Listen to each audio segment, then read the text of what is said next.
has that big building you're building over there with the indoor facility, how is that maybe added to the language of what you can try to even more what you can kind of sell these guys in the recruiting process here? Oh, I definitely think it helps. Anytime you can talk about a $21 million facility, the largest privately funded facility in the history of the university, it kind of shows that there's an emphasis on athletics and specifically on football from within the university, and it just kind of addresses the commitment that Northwest has to our program moving forward. LaTroy Harper, the local guy that everyone knows, and you see even pointed out his accolades. What is it about him that makes him special that you saw? He's just, obviously you watch him play and he's a really good athlete, but the thing that I've noticed and the more I've gotten to watch him, not just in football, but actually going to that basketball game, it's the competitive side of him. The better you are, the more he wants to dial it up, and he likes to challenge himself like that. It was neat because he told me this. He just said, funny story, he said, if you tell me I can't do something, I'm going to do it. And he showed all these illustrations of it. So I had, for the local Kansas City kids, they came with their families and they paid for theirs and I paid for mine. We all got together at Buffalo Wild Wings just to have some time, and for the parents to connect and stuff like that. I just thought it was a neat idea because of all the Kansas City area kids we signed. And he's down at the other end of the table, and I'm sitting with his mom, not thinking a thing of it. And he orders this large order of wings. Now, where the hell is Coach Wright going with this? Well, he orders this large plate of wings, and I said, I looked down, and he was kind of slowing down. I'm like, you can't eat all that? And I just turned back, continuing to have a conversation with the other parents. And about 15 minutes later, I stand up, and everything on his plate is gone. And I'm like, and he's sitting there like miserable. I'm like, what are you doing? And he goes, you told me I couldn't. I said, point taken. I know, obviously he made that spectacular catch in the state championship game a couple years ago. Is he a guy who's been on Northwest radar now for 2 or 3 years and kind of happy to get him secured? Absolutely. He's a kid that we started recruiting as a junior. He was offered in the spring of his junior year. He's probably been offered as early as anybody ever has. For a while, it was the football-basketball thing. We didn't know which direction he was going to. I don't know that he knew which direction he was going to go. Basketball was his passion as a young kid. And so just as things evolved, I think that he began to see that moving forward, football was going to be his sport. I think it's kind of cool that he and his mom was showing me photos of him and Diego Bernard as small kids playing AAU basketball together, and now they're going to both be Bearcats together in different sports. So I think that's great. Michael Hennessy, the quarterback out of Illinois. You said you wanted to address the quarterback position. A guy that comes from that, like you said, that family of rich history. A guy like that, what does that add to a program of a guy that has a history of good family football? His dad, one of the guys that I respect most, and he's not in football anymore, but he was a guy who was a graduate assistant with here. His name was Brian Schwartz. Coached with Mike's dad for several years with the Rush, and Brian told me that he's one of the sharpest football guys he's ever met, and that's huge praise coming from him. And just some of the places that he's been throughout his career, he's been surrounded by a lot of good coaches, and so when you sit down and you visit with Mike, he's so impressive. You just walk away from your visit with him, and it's like, I'm not talking to a 17 or 18-year-old high school kid. I'm talking to an individual that understands the game on a different level. And, he literally wants to come in the day after graduation, and move to Maryville so he can get in the team segments and the 7-on-7s. I mean, he doesn't want to wait to compete for the job. I mean, he wants the job now. And those are the times, whether he gets it or doesn't, those are the kinds of people that you want in your program. And he just has a tremendous work ethic, and you can just, and you guys are members of the media, so I think you get it. You see those presences in quarterbacks when they address you guys. You see who leaders are. It takes 30 seconds to sit down with that kid, and he's a leader, and he's a winner. And you can never have enough of those in your program.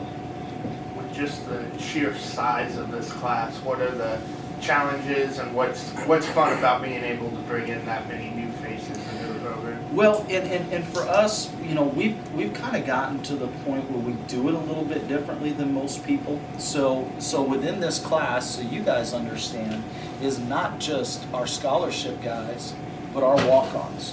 When we're done today. We treat our walk-ons as if they're scholarship players. So our recruiting process, like everybody else, is going to add 12 to 15 guys to those rosters moving forward in the spring. Those guys aren't treated that way for us. These are guys that were, you know, some of these guys were just misses in scholarship positions. As a matter of fact, had I had a little bit more time this morning, 2 guys that were in that situation last year will be put on scholarship this spring. I wanted to announce it at this. I just didn't have time to get it pulled together because of what they're doing in our program right now.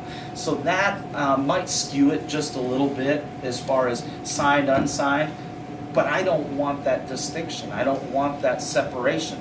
They're a part of our class and a part of who we are, and so we got 36 guys. But we're really excited about it.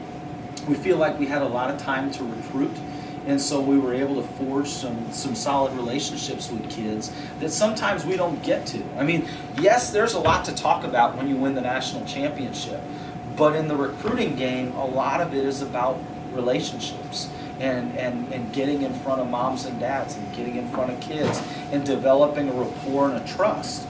And that's hard to do without a lot of time. Coach, 4 guys out of the area of Bowling Park, Kansas. You have some familiarity with that area with Kyle Zimmerman, Scott Gorley.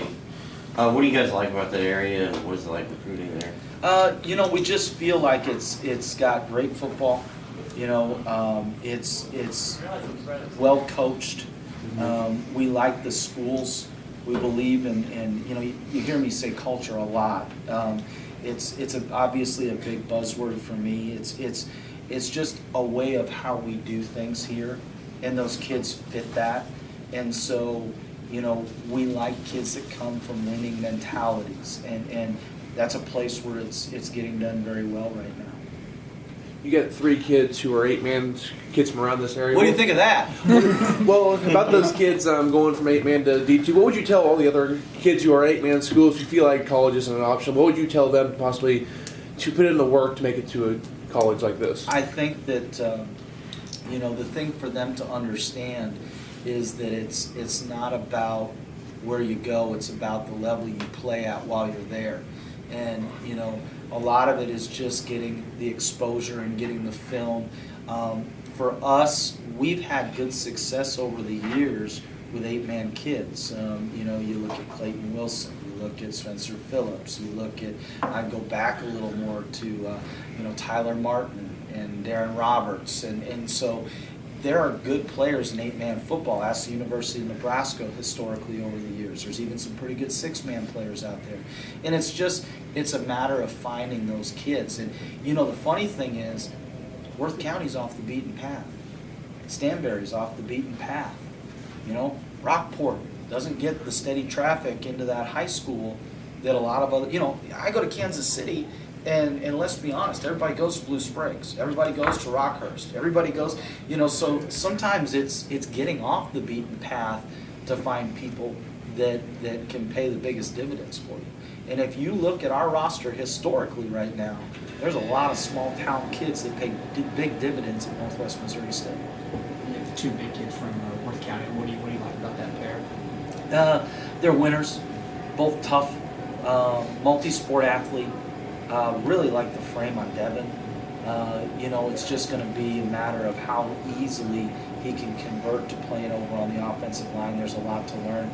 They're going to have the biggest thing, you know, and to go back to something that you said, and a piece of advice I would give to them is that when you get into a college program is to have some patience, because it's going to take some time. The game's going to move awful fast.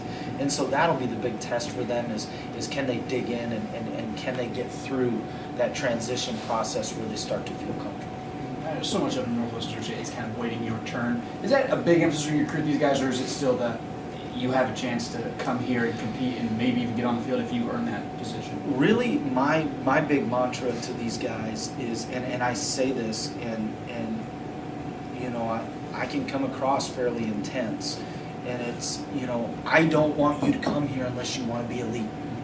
Don't come here unless you want to play for a national championship, because the moment you sign the piece of paper, I'm going to hold you to that standard. Okay? It's going to be hard. It's not going to be fun. We're going to take you out at 6 o'clock in the morning in the cold and the snow. Okay? That's not a recruiting ploy. That's a promise. And that's the way we approach it. And it's I scare some people. And you know what? I'm trying to scare some people. Scare me, coach. Because if you don't have that mentality, then you're not going to make it here. And so what we try to look for to go, I'm coming all the way around your question, but I'm hoping to get back to it for you. I want guys that have that swagger that say, I'm going to come in there and I'm going to play early. Because if you get kids like that, whether they do or whether they don't, isn't the issue for me.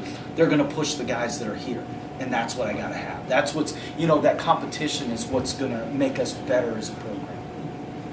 Coach, I think you mentioned big frame and kind of guys that can be molded into great players, and Cass Lytle's obviously been one of them. How much of a recruiting advantage is that to be able to say, we'll take you from, maybe a bad term would be nothing, but to an All-American?